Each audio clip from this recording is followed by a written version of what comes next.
Good afternoon. Thank you guys so much for coming out today. I'm Sloan. I'm your president of KWYP's Young Professionals, our Houston chapter.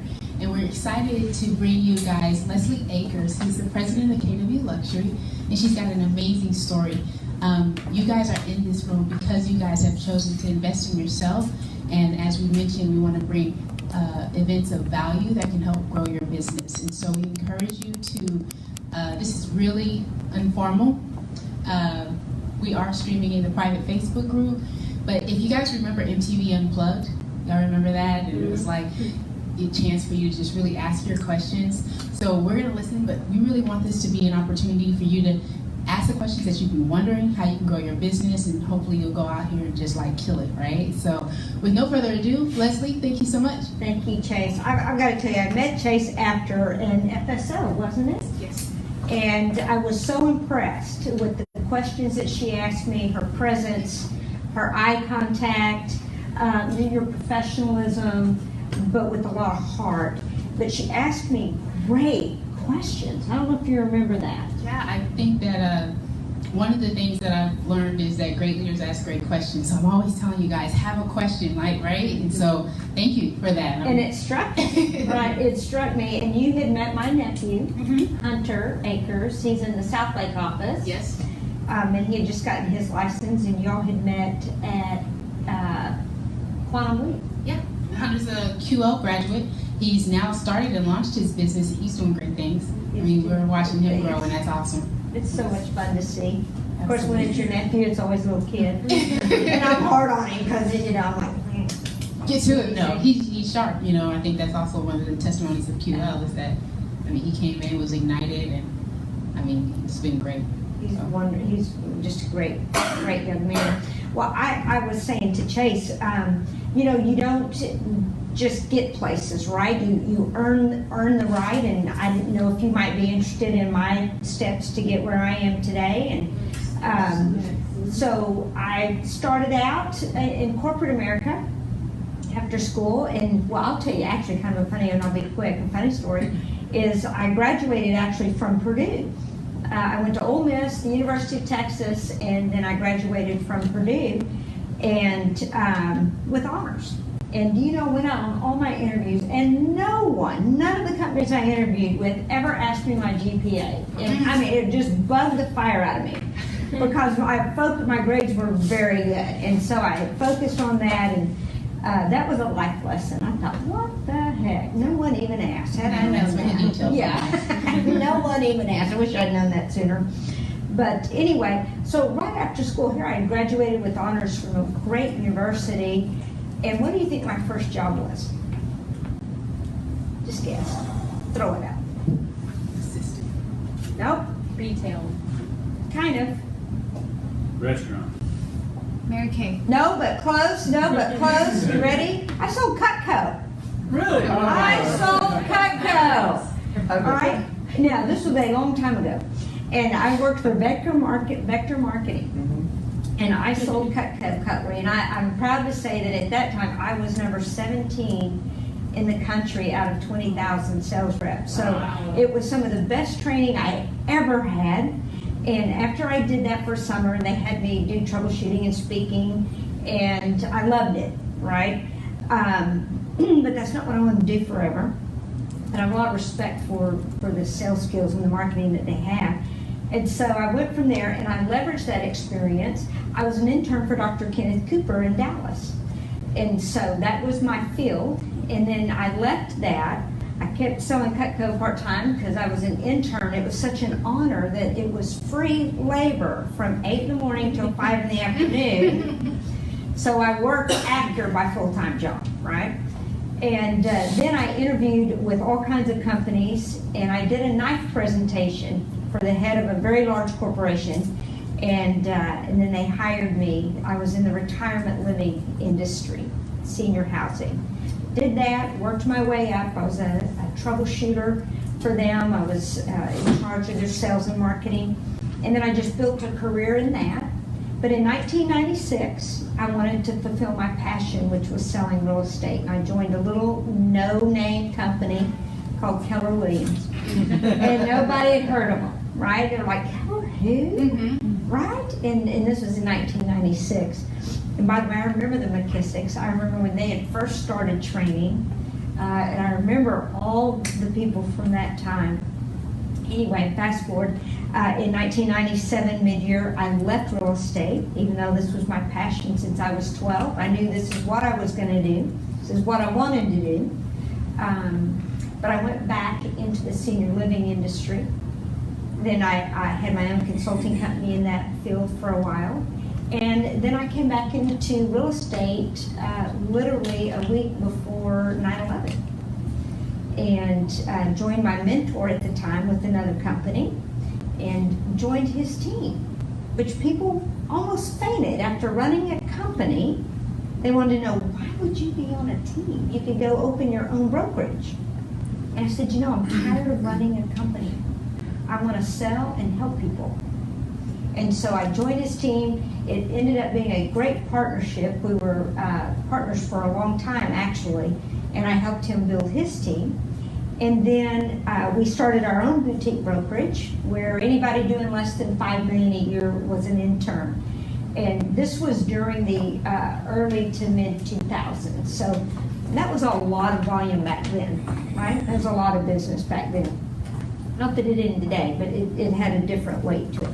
So did that, then we formed our own brokerage, and then after that, I was hired in 2008 to be a team leader. And so I was team leader at KWYP Southlake from 2008 until I became president of luxury in 2017. I was a black belt team leader, and I was also a team leader Hall of Fame. And I took my market center from 300-ish, 350. Our lowest at the time was 256 agents. And when I left, we were at about 650. So my best year recruiting, I want to say I recruited 247 agents that year. Wow. And learned quite a bit about overloading your staff team. There were some great lessons along the way in there of leadership.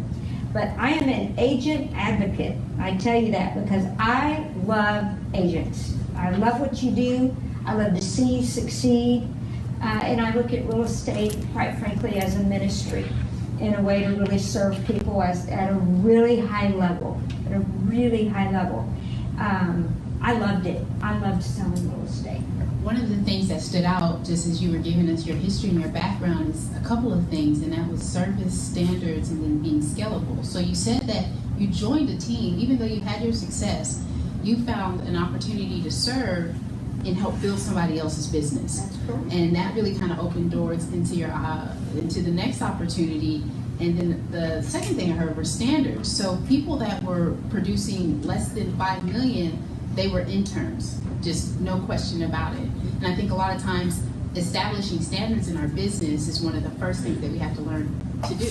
And it's scalability, hearing how you went from building a team, working with interns, to grossing 247 agents in a year, which, I mean, that's an amazing feat. So can you explain about that a little bit more? Sure. And by the way, I sold real estate too. So, and then I had my own team. So I left my partnership and I had my own team. I still have a team. But before I stopped selling, because when you become a team leader, you can't sell anymore and compete against your agents, right? I love that about this company. But I was a pretty big mega agent, and I had a team. I still have a team. I have an expansion team. By the way, I'm an owner in Santa Fe, New Mexico, and I'm an operating partner in San Diego. So I love our system, okay? But by the way, you mentioned standards. If you don't have standards and if you don't stick to them, they're suggestions, okay? So standards are standards. Standards are what you believe in. Standards are who you are. And if you don't keep them, right, it's not enough to write your standards down. If you're not keeping them, they're suggestions. I can't remember who said that, but I loved it. So how do you implement that? How do you go, especially when you're, say, starting a team or leading a team, how do you go from a suggestion to this is a standard? What are the consequences? How do you go from, hey, this is what I'd like for us to do, to this is what it is? Well, and that's interesting. So that was something that I look back, and this is, as all of you are at such a great time in your life, You're going to learn from every experience that you're having, okay? And you're going to learn the things that went really well and the things that you would change if you could. And so make those changes, right? You're going to learn from the things you've done, what worked well, what didn't, what opportunities do you have. So for me, at that time, joining a team, I got to learn a different perspective of it, right, as a team member. And it wasn't all about me. Okay, it wasn't all about me, it was about us. And what the goals for the greater good. And what did that look like? And what was my role in it, right? And then what was the role of everyone else? That's important, especially when you're on a team. And so I took that experience, and then when I started my own team, it was kind of nice because I could reflect on the things as a team member, how I felt about certain standards and why they were important or unimportant to me, and what would I do different, right? What did I like and what would I do different? And those were the things I implemented in my team. I used to teach team a lot, but I would teach team real life, meaning, okay, let's talk about what team really is. Here are the most wonderful models in the world. And I'm getting off your question. But here are the most wonderful models in the world to follow. And here's what it looks like, right? Here are the questions you need to ask. Here's why you need to know this. Here's why you need an exit clause.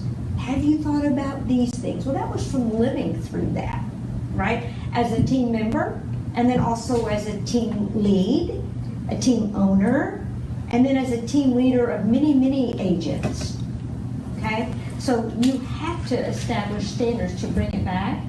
You have to establish those standards. You're gonna have standards in what are you okay with, meaning what is gonna be representative of you. If you're on a team or you have a team, you're gonna have standards and expectations. And by the way, can people meet expectations they're not aware of? No. And can they exceed them? No. Right? So when you look at that, I think you gotta look at that as an opportunity for growth as well. So as you set your expectations, then on how often your team members are hitting those, and if they're not, why, and what is your role in it, then you start establishing your standards. What are the thresholds that you're willing to live with or without, right? What is representative of you? What are you going to stand for? For me, a standard around quality was huge. How fast are we going to return calls? What is that going to look like? Are you present? I used to call it love the one you're with, right? It used to just irritate the fire out of me to see agents and they'd be with someone, their client, and you're wanting to be fully engaged and they're like, yeah. Love the one you're with. And I learned that, by the way, being part of a shuttle ride from the airport to a restaurant one time. I'll never forget it. This guy worked so hard at getting our business to shuttle us from the airport to this restaurant. And then once he made the sell, and we're all packed in there, he drove like 180, I'm sure he did, it felt like it, 180 miles an hour to get us to the restaurant because he wanted to push us out the doors and zoom back there and get the next crowd. And I thought, you are missing out. We are going to be here all week, and you just lost $500 like that. Wow. So then it made me think about my team and my performance. Are they loving the one they're with? Meaning, are you giving your undivided attention to the one that's right in front of you? Or are you constantly trying to see who you might get to turn into a client later? Be fully engaged. So engagement with the client would be a standard, and what does that look like? And then you take it to the very core of what are the standards on your team for lead generation? Is that a standard? What does that look like? And why? What's the outcome? At different times they were different things, right? When I was team leader, my team pretty much was on autopilot. My team for me is passive income. Can we talk about that? So one of the values and pillars in our chapter is wealth building, and we define that as passive income to fund our purpose. Awesome. What did that journey? What was your first experience with passive income, mailbox money, and then how did you grow that? Okay. And I'm going to ask y'all a question too, all right? Because I love interaction. All right? So whenever I teach, I like to interact. When you hear wealth building, what is your initial reaction? Long-term sustainable income that carries over not just to you, but to generations beyond you. I love that. So if I were to bring in and I say, okay, we're going to talk about wealth building, what else do you think? Increasing your net worth. Increasing your net worth. I love it. Yes, sir. Increasing the amount of people and relationships that I'm in, because wealth is people. Right. Remind me to tell you an interesting definition of luxury. Yes, relationships, aren't they worth so much? Oh my gosh, not just in a dollar amount. Relationships are key in your life. What else would be wealth building? Bringing in more than you're sending out. Yes, building your wealth. Let me ask you, before you came to Keller Williams, or before you were at the point in your career you're at now, when you first heard wealth building, what did you think? It's not for me. I'm kind of doing bill paying right now, not wealth building. It seemed Right? It seemed something that was unattainable, and it seemed like it had to be big. All right, so wealth building happened when you're launched the Wealthy. app, and when you're wealthy, when you launched the app, that the IPO was like 45, billion. Zuckerberg. That it just seemed like that's that. Right. And I'm here.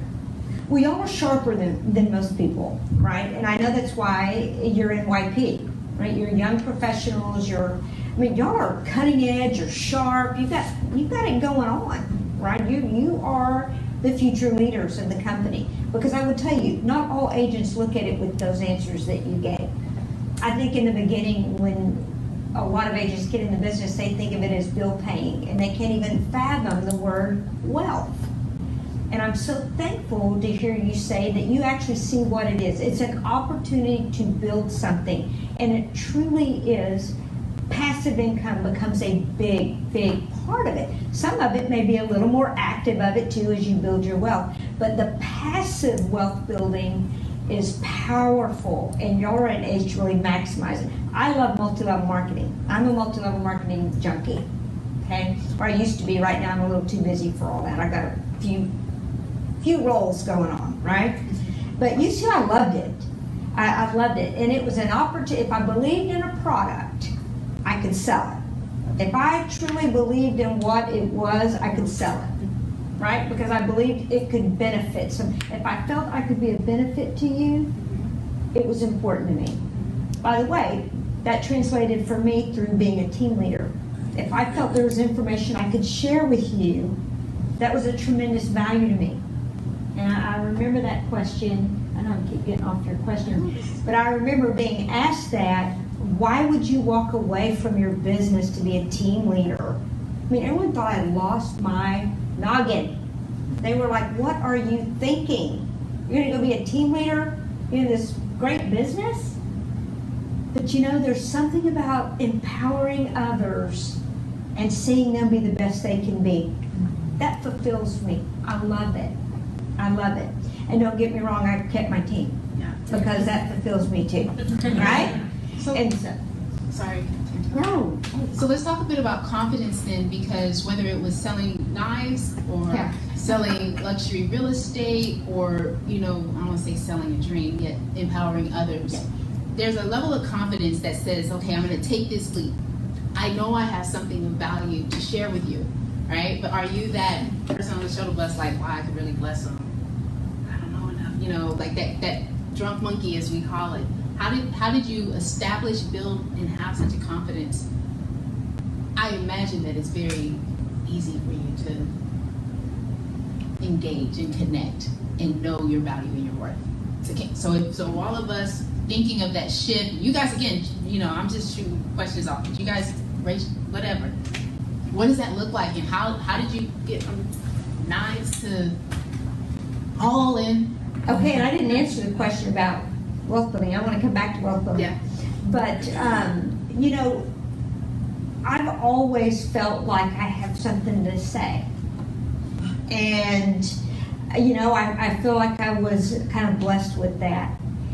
But I also have been blessed with, I want to hear what you have to say. I'm kind of interested, right?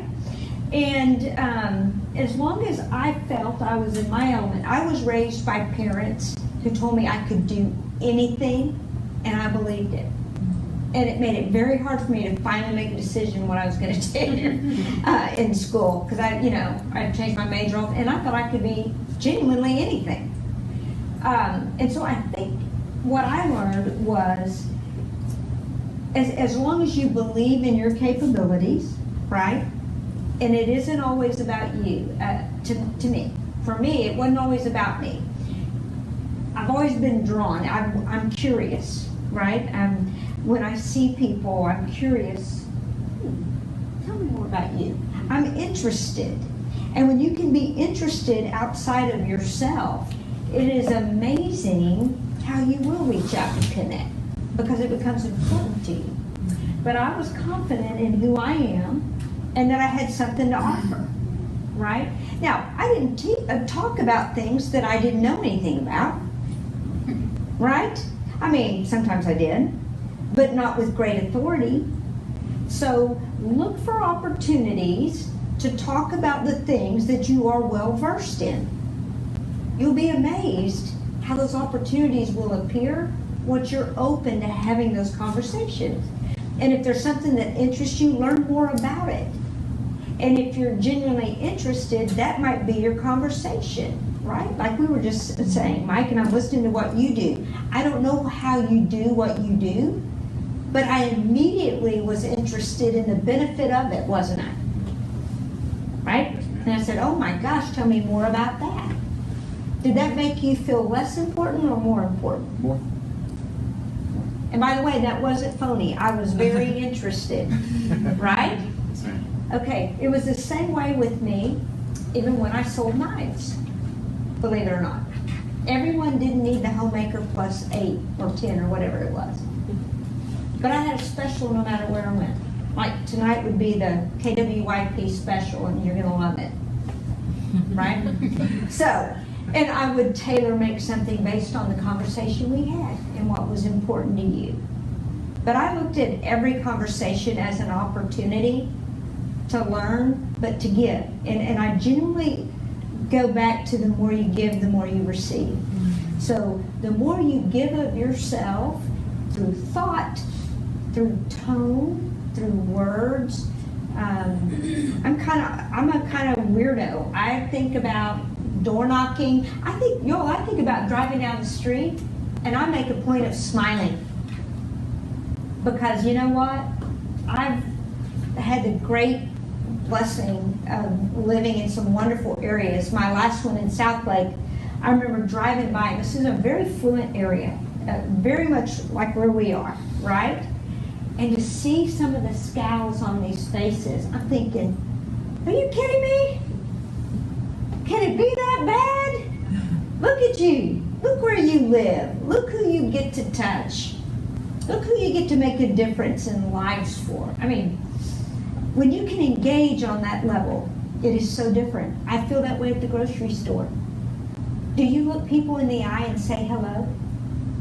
Or do you throw your bags up there and go, hey, and you're checking your phone? Hey, I do that sometimes too. But if you'll really take a moment and ask somebody, because you don't know, you may be the one conversation or the one smile that they've had that day. You never know what's going on in people's world. And I find people fascinating. So for me, it was easier to engage. And the other thing is I can't sit here and not say something to you. Even when I shouldn't, right? Because I have more to go. So, right? I'm digging those shoes. So you tell me about those shoes. I probably said something to you like that at FSO, right? Because I observe things and I'm going to make a comment. Now, sometimes people might go, yeah, okay. But that's all right. I want to connect with people. And when it comes to real estate, I'm not running up there, even when I was selling, going, here's my card, I'm in real estate. But it would be, how are you doing today? I'm loving those shoes, you are so put together. What do you do that you're all put together? And then what's she gonna ask me? What do you do? I have the best job in the world. Because I get to serve people and help them buy the homes of their dreams or sell their home and get to their next place. I love real estate, and that's what I do. It's definitely conversational, and I just see the power of presence. Even when we spoke at FSO, one of the things that I remember is you were fully engaged with it. People would walk by and attempt to get your attention, and it made me feel definitely like $1 million. And I can just even guess that in this room, you guys feel the same level of connection, right? So I want to open it up, you guys. What kind of questions do you guys have, or what stood out so far? There's a question on Facebook Live. Erin is asking that she needs to know your recruiting secrets. Erin's our vice president. Hi, Erin. Get to know the person in front of you and what's important to them. Because if I can meet your needs, you will be attracted to my program, right? And so for me, I have a very consultative approach, and I want to know. Tell me about your business. Tell me about you. Where do you see yourself in 5 years? And if you don't see yourself in 5 years, that's okay. Where do you see yourself in 2 or 3? And there's a question that's gotten to be old hat and it needs to become popular again. And that is, tell me about your big why. And here's what I'm going to tell you. A lot of people outside of our company will look at you and go, what is that? And here's how I like to describe the big why. So tell me, when I say your big why, what drives you to hit your goals? If it's money, that's fine. What is it about the money that drives you? Because that is your big why. And your big why is your big why, and it's not right or wrong, it's yours. So let me share with you how we can help you achieve it. And so as agents, right, if you're in a market center or in a surrounding where you are supported in your business and your goals, and if you need something, those needs can be met, are you going to stay? Absolutely. And you're also going to attract other people just like yourself. That's the other thing. Set your standards high, and you'll attract people that are attracted to higher standards. Okay? It's like relationship advice. Yes. Raise the bar. And that's who shows up. Yes. I have more of a comment. I, can relate to that about getting to know people. In the line of work that I do, it is absolutely imperative that I try to get to the pain, the source of the pain, so that I can present them with a solution, so that they obviously then engage in the program that we offer. Right. But I tell my agents every day, if there isn't a hunger and a passion behind the reason and the motivation for you to help someone, then you're in the wrong line of work. Right. So how do you maybe try to explain to someone who may be on your team who's not as engaged as you about the importance of that? It's not just the why, there has to be a passion and a hunger to keep moving forward. Right. And that's digging into if your big why isn't strong enough, you won't find it. And I used to say that big why will become important because there are going to be days when your very team members are going to see the best in good people, and they're going to see the worst in good people. That behavior doesn't make them bad people. But you have to admit, there have been days when you're like, I'm out of here. I am not coming back. I'm not selling real estate anymore, right? I did as a team leader occasion. Bye, y'all. It's been fun. Good luck. Not going to come back. And I see them in the morning, and it's like, how y'all been? How's everybody doing? Okay. But it's digging in, right? Digging in their big why and explaining why that's so important. The other thing is to ask questions. tell me about how that went today with that client. What was your favorite thing? You told me the few complaints, but what was your favorite thing about that person? Because sometimes when we can reflect on those things, it re-engages us into why we do what we do, right? And don't get me wrong, it's a business. We're in business. But you got to care about what you do. And again, I also believe it comes back to you've got to be confident, and the way you're confident is through honing your skills in whatever it is that you do, right? And so if you want greater confidence, knowledge is power. That's why KWYPHouston is so powerful, is it's backed by our training, okay? The smartest person, most experienced person is going to win that. Knowledge is power. You want to be the best negotiator in the world? Know the contracts inside and out better than anybody. That's how you become the best negotiator. It's not a course.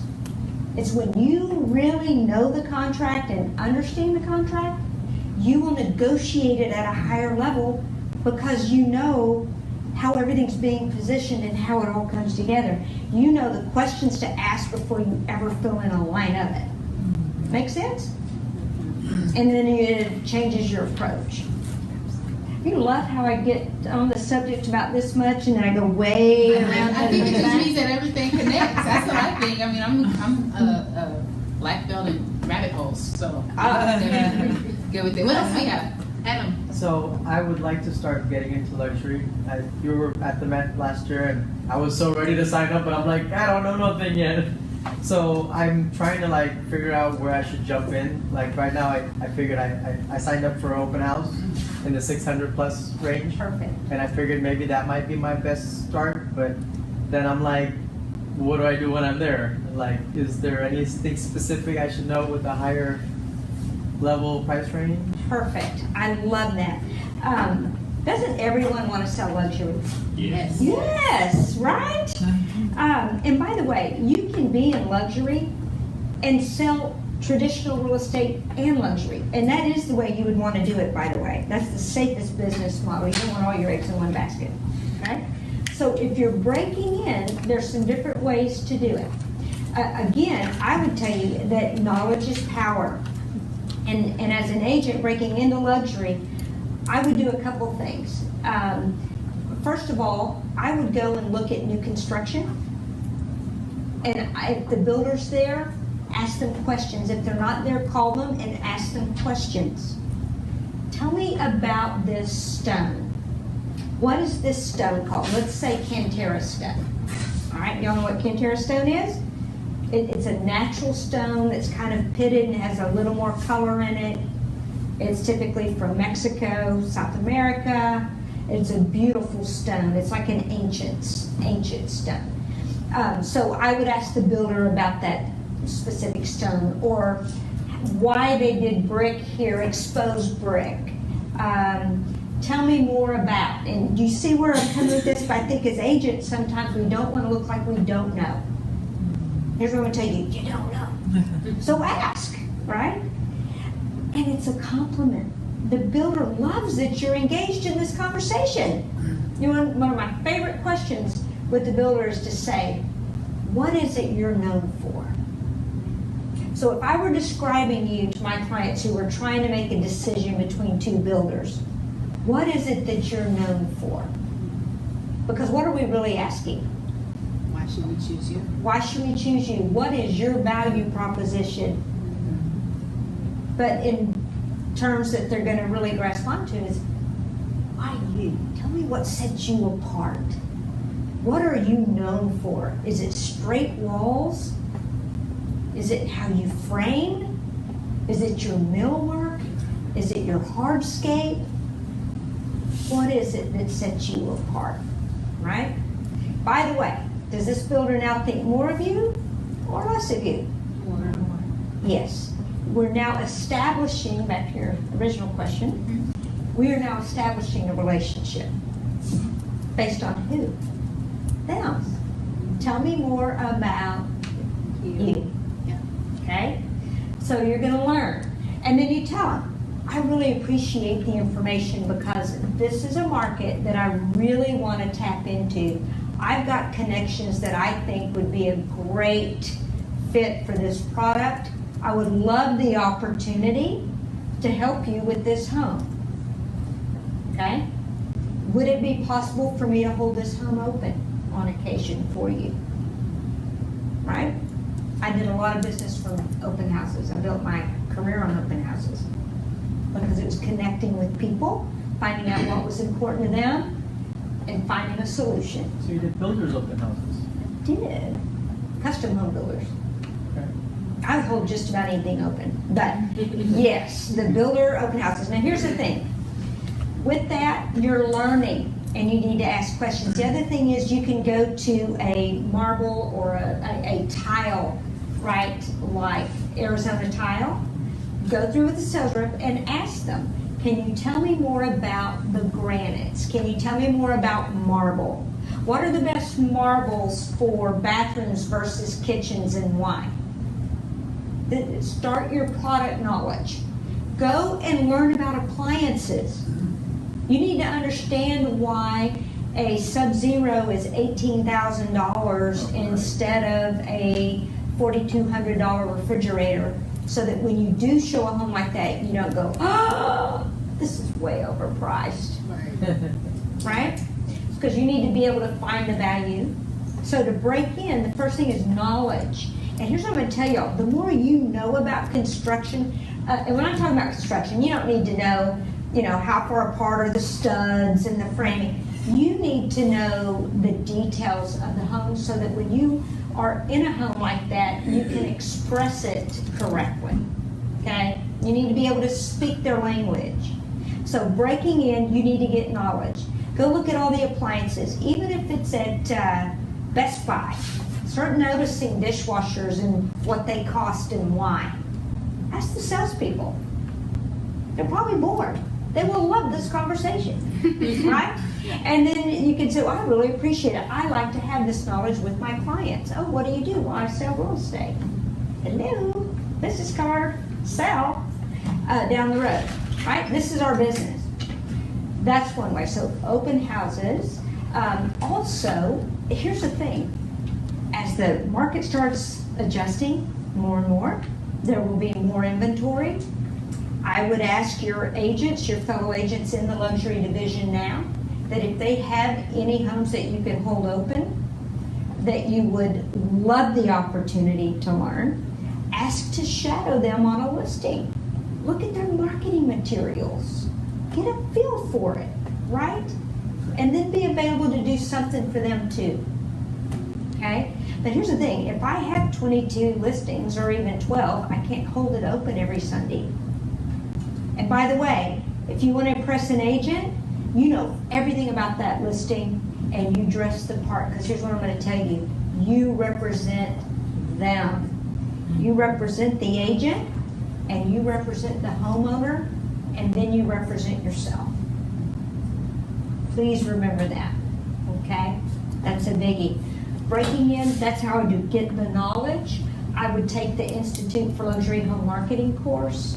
I would take Michael LaFido's Lux Listing Specialist course. The KWYP Luxury International, we are building a luxury curriculum right now.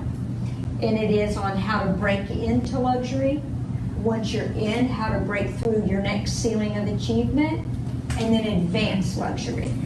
So we are building that curriculum as we sit here. We're building that, okay? The other would be, excuse me, as I was just saying that, it brought something else to mind that I wanted to make sure not to forget. Darn it! It'll come to me when you ask me something else. Okay. But, so that's a good segue in. Another way is, quite frankly, expired listings. Luxury expired listings. And you need to look the part. All right? You need to look the part. What are some key details in looking the part? And we're young professionals, and thank you guys all for looking the part. Yet, what are some key things? You want to emulate the person you're wanting to serve, okay? And at the end of the day, and don't get me wrong, it's so different. Luxury is so diverse today. It really is. So if you're in a real urban area and it's hip and, but still don't be the hippest dude on the street, okay? Because at the end of the day, you would be someone that they would hire. And there is a level of trust in professionalism. That is cleanliness, right? That's being pulled together.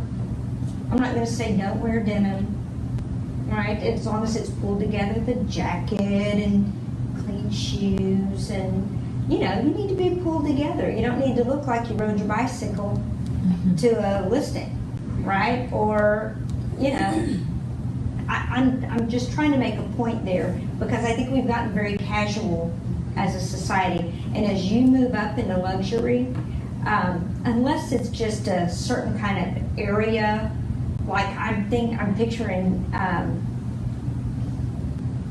think maybe like Chase, like Kelly. Google or Facebook, they've created these Casual. campuses and, even in Keller Williams with the shift to technology. At KWYP. Yeah, I remember when they made that announcement, casual, casual Yes. dress code. And so, yet I do think that there's value in, someone said there's no such thing as overdressing, That's right. And I think that means something because everyone is so casual that a simple blazer or a detail or belt or whatever That's correct. the case elevates you in It such a does. way. And it really does. But I'm not saying you have to wear a three-piece suit, Yeah. okay? And ladies, style isn't always first. If you've got on, and hey, listen, I love pretty shoes, but if you have on the latest style that is just rockin' hot shoe that you can hardly walk, don't wear that, okay? Because that's a whole other look. And, and especially if you're calling on expireds or you're at an open house, be professional, be well-dressed, and look the part. And it doesn't mean overdo, be authentic. But I will tell you, cleanliness is never overrated, okay? Be pulled together. Don't look like you ran there, right? Be pulled together out of respect for them. Out of respect for them. Any other questions? Both. Leslie, I'm a commercial agent, so as a luxury member, we share the same demographic. What advice would you have about building those referral relationships with the luxury agents on possible referral opportunities for both sides? I love that question, thank you, because luxury and commercial clients, I like to say, all play in the same sandbox. It's the same client. Many times I would move a head of a company, owner of a company, very, very high-level executive or surgeons, and they would want a commercial building, right? I never worked commercial because that's not my specialty. Here's the first advice I would give. Don't focus in on the commission.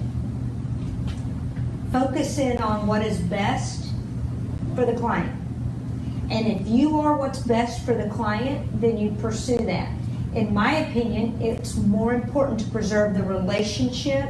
And I used to even have a script, right? And I would say, Chase, thank you. It would be such an honor to represent you on this commercial building. However, I am a specialist in residential, especially in luxury, and in this area particularly. I feel like I'd be doing you a disservice to help you with the building. I'm going to refer you to Bo because he's considered the specialist in that particular discipline of commercial real estate. And I believe he would have a better idea of what's in your best interest. May I please refer you to an expert that I think would be in your best interest? Absolutely. And I will tell you, I made more money in commercial referrals on my end of it. But here's the thing, because I knew those deals were going to work out. And it didn't pull me off my residential game. Right? See, and I think instead we get focused on the commission of what we're giving up. Because here's what I tell you, you're 25% of zero is zero. Zero, yeah. So I'll take 25% of a huge check, because mostly commercial checks are big. And there's a reason. You have to have a long runway, because those deals can take forever, right? They can. And so have a great referral partner.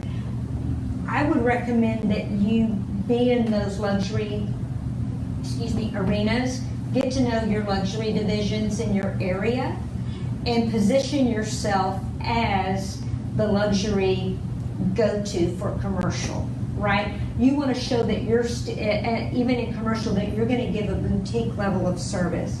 So when y'all hear Keller Williams Luxury is the boutique of Keller Williams, what is the difference between going to the mall and going to a boutique? The experience, service. Specialization. Yes, it's the experience because of the specialization, the service, the relationship, the knowledge in the details, right? You can buy a pair of Gucci shoes at Neiman's and they're going to be lovely. And the sales associate's going to be psyched, excited. Yes, you need those, and yes, they look great on you. But the difference is when you go to the boutique, that sales associate is a specialist in Gucci. They know the history of the family. They know the history of the leather. They know that they massage the calves and the sheep or whatever they do, right? They're even going to probably carry a sample around for you to feel and fall in love with now this quality of leather that you must have. See the difference? When luxury, we are the boutique of Keller Williams, the world's largest, most productive real estate company in the world. So when I can introduce you as part of our specialist division of commercial, see, there's a whole different feeling that the consumer will receive. And right now, y'all, everything's about your business. It's always about you. It really is. It's about you building the business and the life you genuinely want to live. But at the end of the day, here's what I'm going to tell you. You better be focused on the consumer, because without them, we're not going to be able to do those things. So you've got to start focusing your attention on attracting the consumer. Don't make it about you. You make it about them, okay?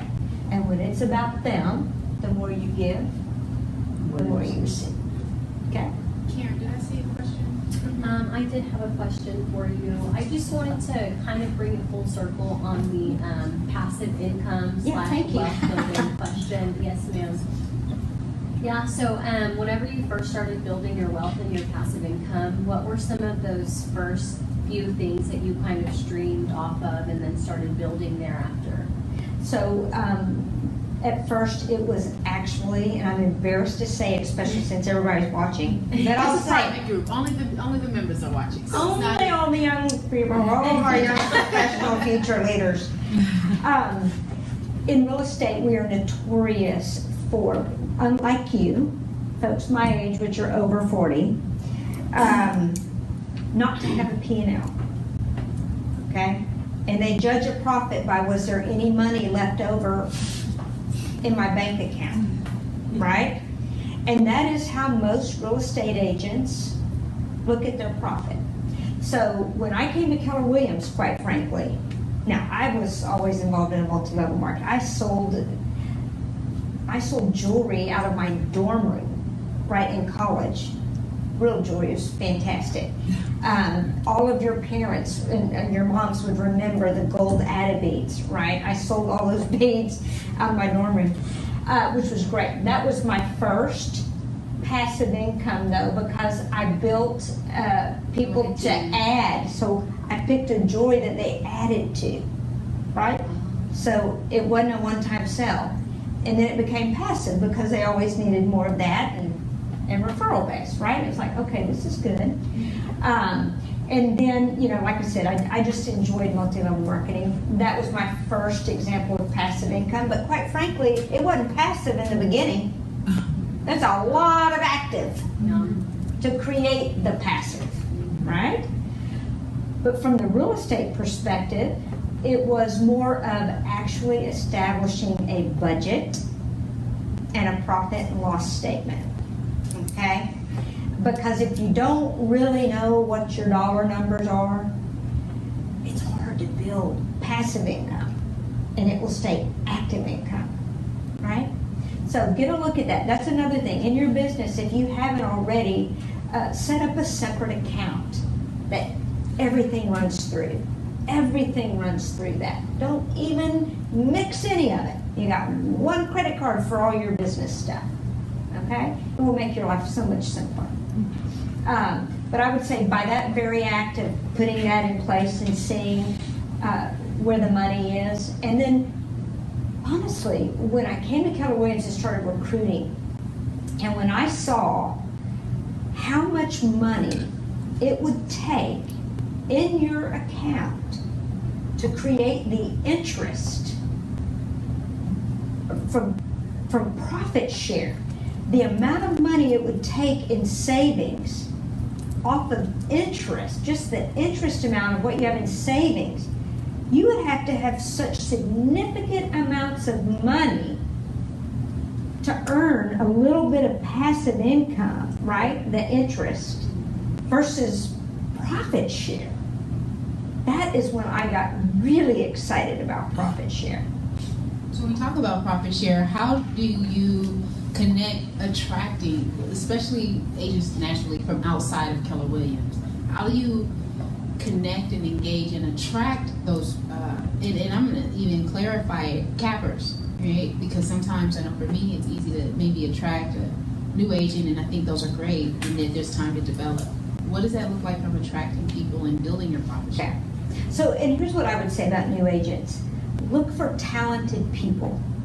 Look for, I don't like to categorize always as new. I like to say, who is talent? So if I see someone who is getting stale in their career, and they're heavily connected, they would do very well in this business because they're gonna have a great sphere right off the bat, right? So I look for talent and I look for opportunities of what could help them in their world, right? So it's another conversation. And come from a place of this. Who do I know that you need to know? Because what do we normally hear? Who do you know that I need to know? Who do you know that I need to know? Who do you know that I need to know? Who do you know that I need to know? Yeah. Desperate, desperate, desperate, Wow. right? Wow. So if you come from a place of contribution, who do I know that you need to know?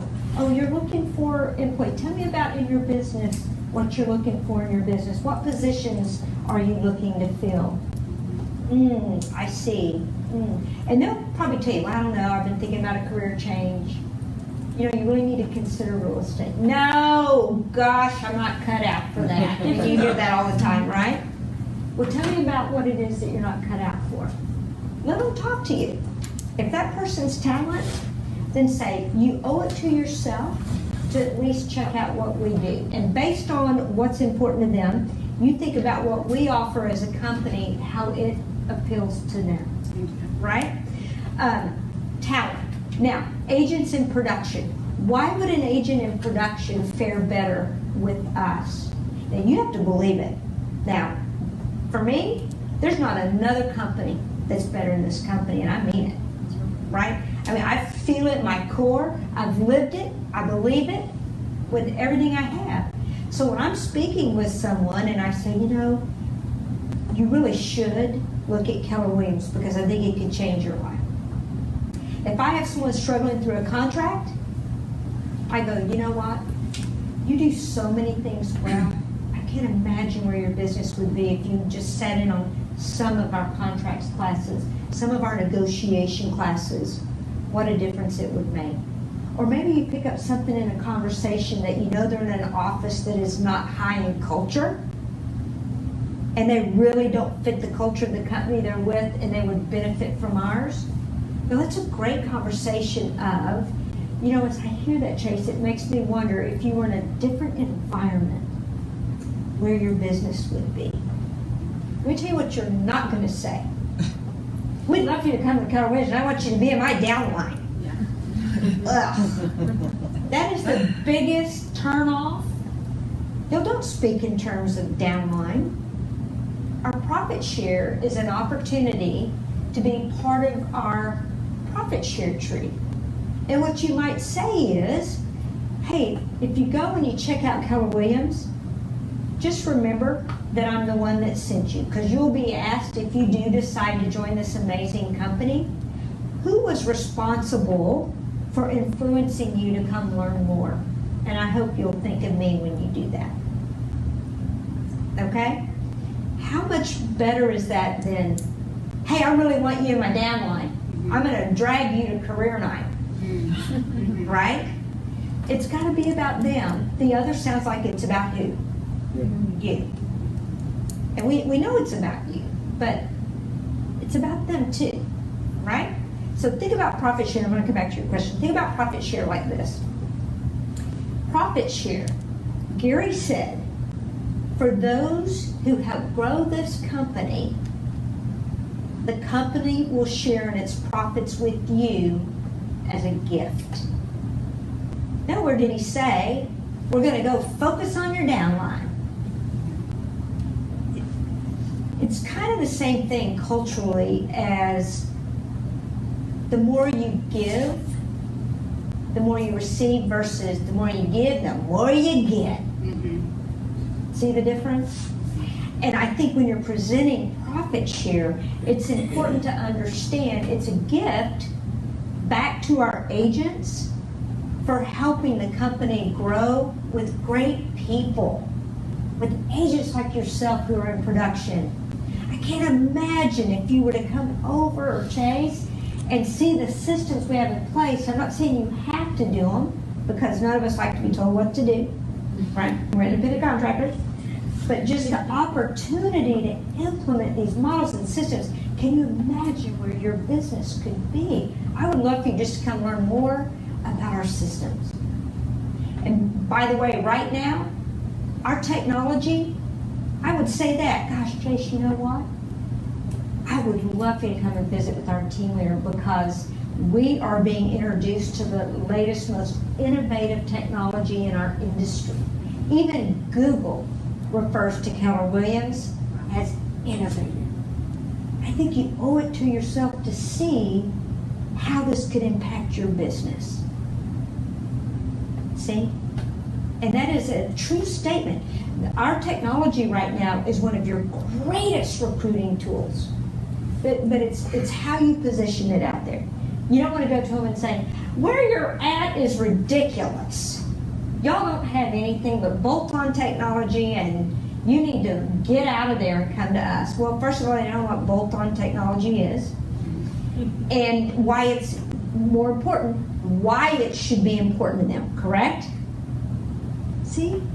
Now you're coming from that place of, gosh, this would behoove you to come learn more. By the way, most new agents go to Keller Williams. Why? Training. No one beats our training. And it's like being, what's the rest of that sentence though? It's like building a home. If the foundation is not poured correctly, you will have a home with cracks the rest of its life. You've got to build a solid foundation through training. Okay? Here's the rest of that. And you know why more top producers come to Keller Williams? Do you? Do you? Besides the technology? Culture is number one. But you know where I'm going with on this? Our values. Yes. Yes, that's part of our culture. Our growth opportunities. Yes. But what else? Oh. Most top producers. Profits. Here's the deal. Here's the deal. But why? Yes, you've said two things. Here's one. Because most companies do not have the capability of taking a top producer to their next level. Y'all, they've hit yet another ceiling. It's time for them to go to another E to P. And most companies don't have that advanced training to get them there. And our advanced training is typically going to come around two main things. You ready? Leverage, because they haven't learned how to build the structure around their organization, or their ability to grow their business bigger. People come to us because our company allows you to build a business so big you never have to leave. And that's because Keller Williams has built a business so big that you can keep your business big within it. And most companies do not provide that. Okay? And that is how you recruit a top producer. So, You have a question? Did you have a question? I was just gonna add something, kind of what you said, two things that I think are real important for recruiting a top producer. One of them is something you brought up earlier, and that's being able to listen and learn about their needs, understanding where they're coming from, the issues that they might be having there, where they want to go. Right. With Keller, the brand is so strong that exactly what you just said as far as plateauing, Keller being such a big brand and having so much reach and the ability to build a really solid foundation in an established place that's constantly building more for the agents is a great way to recruit those top producing agents, because if they're at a smaller boutique, that boutique normally, traditionally, is a little bit tighter knit.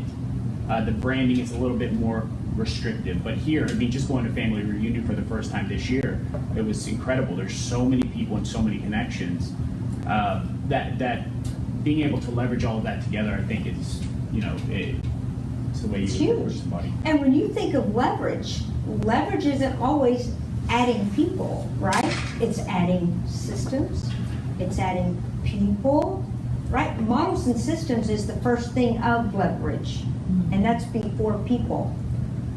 Okay, if you think about it, have y'all ever wondered when you hear, we're the company of models and systems? So let me ask you a question. What are models and systems?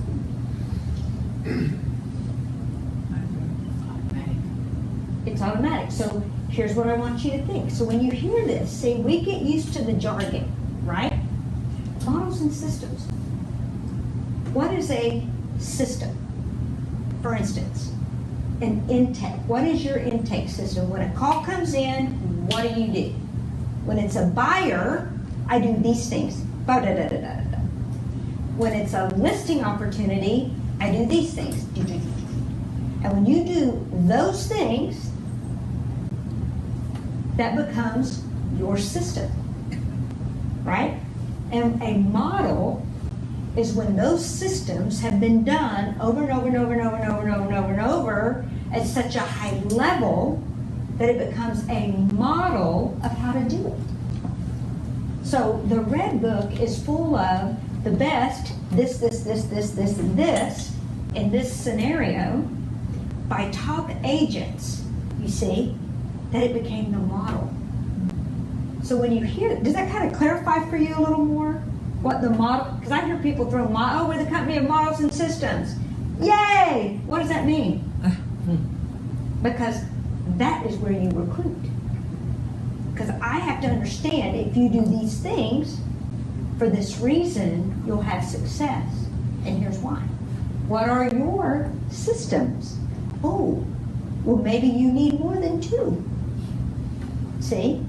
And now you're consulting. It's consultative, right? Isn't that interesting? Yeah. So, but that's leverage, models and systems, people, and here's the other thing y'all have. Now we're leveraging technology, and y'all need to be leveraging our specialty divisions. Somebody might have hit the ceiling in their traditional business and they're starting to get referrals that fall into luxury. You know, not every company has a luxury division. Very few have a luxury division. That helps diversify their business. See? Same thing with commercial. It gives them a specialization. What if they want to build a team that builds a commercial leg in it? A land, a luxury, and traditional. See? That's leverage that takes someone now to their next level. Right? Okay, everyone get me on the soapbox. Hey, I definitely appreciate it. Anybody else, Adam Reese?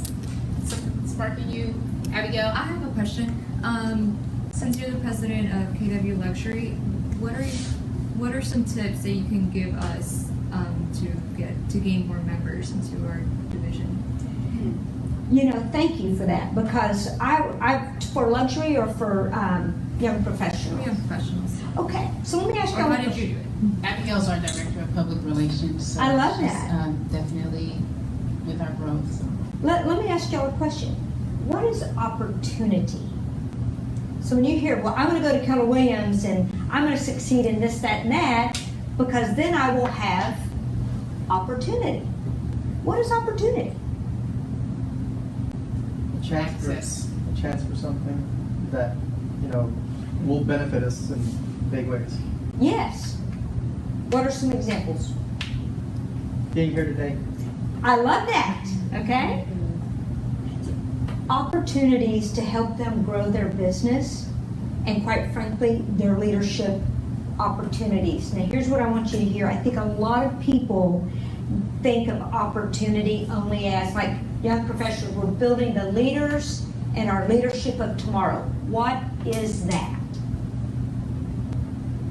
Does that always mean team leader? It could be team leader. It could be ALC member. It could be assistant team leader. It could be productivity coach. It could be agent services. It could be the market center tech guru. It could be. I want y'all to understand what opportunity is, because what YP does is position our agents who are under 40 to focus in on what these opportunities could be, and you grow into those opportunities. See? That's an advantage. So to recruit, you speak to, again, what is it you want to do?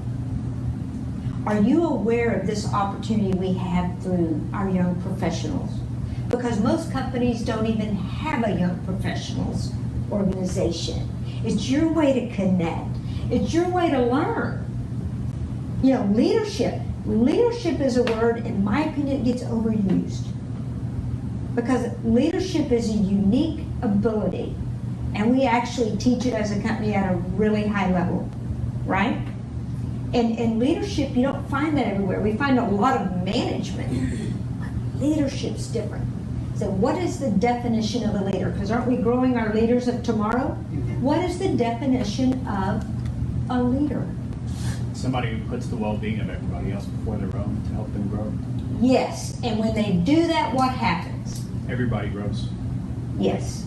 And so let me give you a very basic, I'm going to hear anybody else, another definition of leadership. Thank you, very good. What else? What's a leader? A servant. A servant, right? Servant leadership. I love it. An influencer. Influencer. Finding the qualities in someone and pulling it out and helping them bring it to the next level. Yes, right? Bringing them up, helping empower, inspire, because the definition of leadership is when you have the ability to influence others to follow. What's the game we played as kids? Follow the leader. Leadership, the ability to influence others to follow. By the way, you see that both positive examples and negative. And we're talking about the positive side. For what you said, for all those reasons is why they follow. Because you created the influence. Does that make a difference? So when you can speak like this to your people, then it's motivating and it's inspiring and it is attractive. See, we want to attract our agents to YP, not recruit. Attract them. Be the example. And that's what I'm trying to do in luxury. I want to attract our agents to luxury, right? I want us to be the new standard in luxury. I want us to be luxury based on our knowledge, our servant hearts, non-arrogant, and very top-level professionals. And everyone will want to be a part of that. But I think your organization, they need to understand what opportunity means And can they picture that as something they want to strive towards? Or at the very least learn more about? Okay? That's great. So, Leslie, what did we not ask you today that you would like us to know, especially as young professionals? Gosh, I wanted y'all to really understand what opportunity means. You know, a long time ago, agents would throw out, I want an opportunity, which meant ownership, because that was kind of the only perceived opportunity there was. There's so many more things than that. I want y'all to really dig into what your opportunities can be with us, right? And we want to help you get those. The other is, I want y'all to explore luxury, because we've got great tools.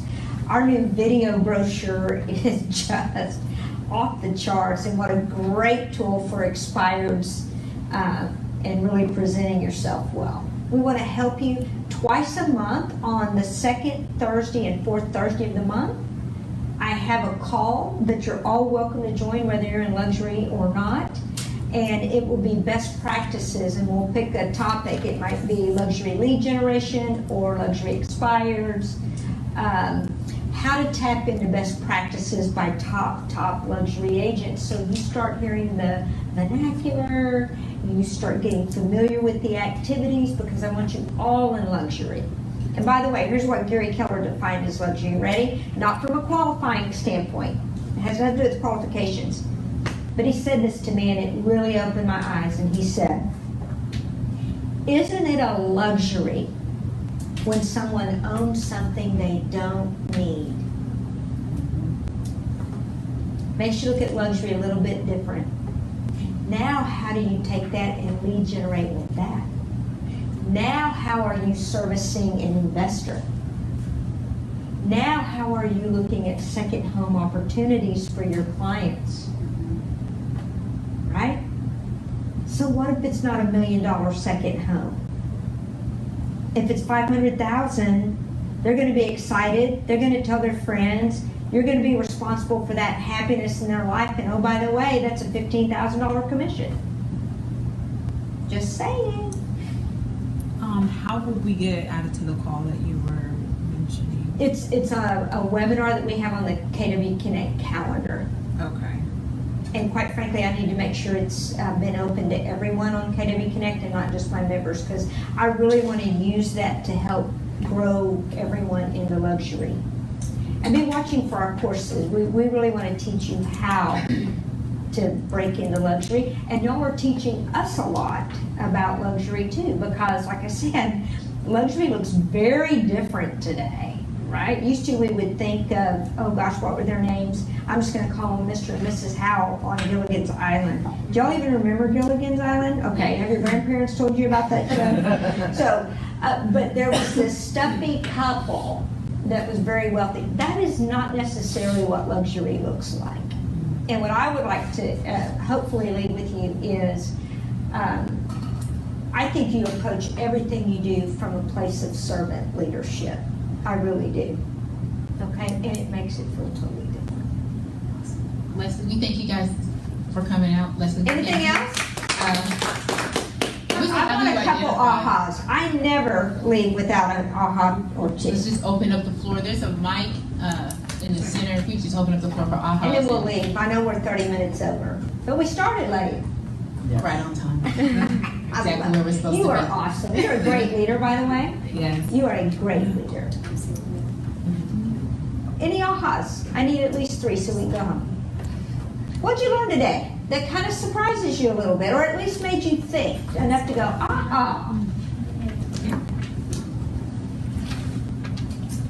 So a big, Testing? Okay. So I'm in the process of hiring right now, and so a big, huge aha for me was if you don't stick to your standards, they're only suggestions. Yes. Yes. And standards are different than goals. Would you say standards and values kind of go hand in hand? Okay. Because I don't know about you, if one of my standards is trust, and a very high level of trust. And there's a standard to that, right? And we're going to be open. I'm going to see what transactions are going on. I have a standard of no one cuts a commission. I have a team standard on commissions. You need to have a team standard on your team contract. Going on your team contracts, you need to have an exit clause that's very clear. What does it look like when someone leaves your team? Because they will. And that's not always negative, right? It may be time for them to fly. If you're not keeping your world big enough for their world to be big enough, they're gonna leave. Right? Thank you. What else? So, I see there's a lot of negotiating classes available, and, you know, I've been thinking of some of those designations, but the fact that you just put it out there that, you know, the best negotiator is when you know your contracts inside and out, and it's not from a class, I was like, boom, that's exactly what I was curious about, like, negotiating. You're like, what should I know or not know, or how do I become the best? And I've been writing your contracts here and there, and you're absolutely right. Knowing the contracts inside and out is what's gonna give me that ability. Yes. And what's interesting on that, in a different market, you look at contracts very differently. There are so many ways, unfortunately, to get out of a contract. And I used to say to my agents, stop looking for loopholes out of a contract. I thought you were trying to help someone buy a house. You don't have to be the tricky negotiator. But you need to know what those loopholes are. And I'll tell you a few to be careful around. That seller's disclosure on those days of getting it, when it says 10 days, how many days do they really have to get out of that contract if they don't have that seller's disclosure right then? I want y'all to go look in that paragraph. And it's gonna raise your eyebrows. You know? But it can significantly extend the option period, and yet not the real option period, but they can get out of that contract and get their earnest money back. See, go look at that paragraph, all right? I have to say that one of the things that resonates with what you said as well is, I tell my credit agents this all the time. Know your product. Knowledge is power. Nobody can take that from you. That's right. Know your product inside and out. No one can take that from you. So true. Your product and your market. That's right. And Know when your audience. And when you know your market, you're more apt to talk about it standing in the grocery store line, standing where anyone will listen to you. You are going to want to talk about it. And I think that's awesome, right? What other aha? For me, it is, you mentioned something about speaking with authority, and just knowing, because sometimes like you get, my biggest fear is having someone asking me a question that I don't know the answer to, right? And like, I know I'm not going to know the answer to every single question. Right. But sometimes that could be a drunk monkey, if I could say that. Right, and it can be intimidating. Sense. Yes. So just getting outside of that and speaking with authority on things that I do know, and learning how to not necessarily maneuver, but know how to go from not knowing that answer to answering it to the best of my ability. Perfect. I love that. Thank you. And speaking of that, with negotiating, again, I see agents that don't want to ask questions, look like they don't know what they're doing. Obviously, you're not asking your client, what is a survey, right? But here's the thing. If there's anything to do with boundary lines or surveys or anything like that that you don't know, who do you call? Title company. If there's anything that's talking about the loan in any way, shape, or form, or appraisal, or any of that, you don't call your buddy, you call your lender. Ask the questions. They will respect you more instead of thinking you don't know what you're doing. Right? I have a question. Scalability versus like exponential growth. Breaking into luxury, how do you identify that client, and how do you not approach it from the mindset of, well, I'm just gonna build my way up there, right? So because we know people that jump in and first year they're in it. Right. So how do you get in front of that luxury client? Okay. What are we looking for? Several ways. So You need to hang out where they hang out, right? And where is that typically? You need to be in those circles. And I will tell you, the high net worth individuals tend to be very philanthropic. Okay? Gary said this in a lab, I heard him say, if you want to have an opportunity to really win people over, support the charity of their friends. Don't just support your client's charity, support the charity of your client's friends. Okay? The other thing is, I found open houses to be a great entry. And here's what I'm going to tell you. If you're holding a $300,000 open house, who shows up? $300,000 buyers. That's from 0 to about 350. So if you want to attract a higher end clientele, host an open house for an agent that has one that's in the luxury basis point. You're going to get everything to that point and a little bit over. The other is target farming. And I would target, quite frankly, I would do it by market and I would do expireds. Say break in. But here's what I'm going to tell you. You brush up on your scripts. Your delivery has to be different. Okay? For instance, Well, I'm not going to call on a, personally, I'm not going to call on a canceled versus an expired. Why would I maybe not do that? Why do most people cancel? They don't want to sell or motivation. some major change. Something's happened. And you don't want to be that person, the ambulance chaser, if you will, of real estate, where maybe someone's in the hospital or they've had a loss in their family, so they cancel, just take a breather, and you're door knocking and calling them, and you know what? They're looking for any excuse not to like somebody right then, and there you are. Right? Cancels are sensitive. Just know that. If you're going to go for them, there's sensitivity around them. But your delivery needs to be different. For instance, I would go to an expired in person because they're getting mailed a ton of stuff. Now, of course, if they have a 10-foot gate, you can't, get over it or in it. That's going to be harder to do. And in that instance, I am going to send something like this, and I'll show you. I'm going to send, only this would say Keller Williams Luxury International, which we have these hopefully any day now by the end of the week. Say Keller Williams Luxury International, and you open it up, and then there's lifestyle shots, and then right here is a screen. If this one wasn't dead, I'd get to show you a video. But with 4 buttons here, and there's going to be a video loaded that says, why work with the Keller Williams Luxury Associate? And then there's a second button that I, as an agent, can download my own video. And it might say something like, hi, this is Chase Sloan. I'm really excited about the opportunity to meet you in person. I wanted to leave by some information and let you know that I'm interested in interviewing for the job of getting your home on the market and sold.